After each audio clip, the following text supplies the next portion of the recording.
soft morning light fills the room. Alice sleeps peacefully, tick-tick. The green clock keeps time. Suddenly the alarm screams. Alice half off the bed, doesn't move. I try every morning, the clock groans. I scream, I shake, I even lost a hand once.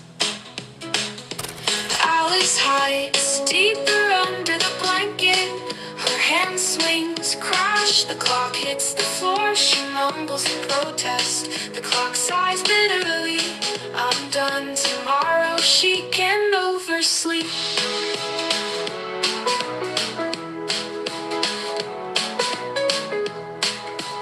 Even if she has an exam,